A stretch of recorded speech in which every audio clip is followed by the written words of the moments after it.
Hari Om Namaste. Let us chant Srimad Bhagavad Gita, 3rd chapter, Karma Yoga, Shlokas 13 and 14.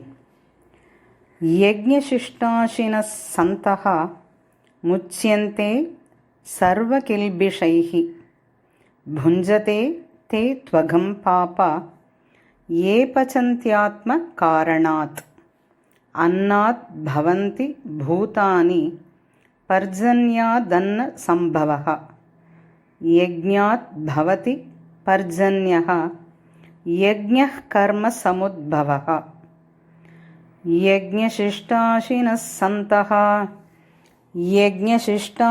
सन्तः मुच्यन्ते सर्वकिल्बिषैः भुञ्जते ते त्वघं पापा ये पचन्त्यात्मकारणात् अन्नाद्भवन्ति भूतानि पर्जन्यादन्न संभवः यज्ञाद्भवति पर्जन्यः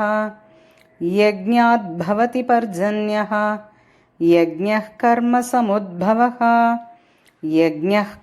समुद्भवः हरिः ओम्।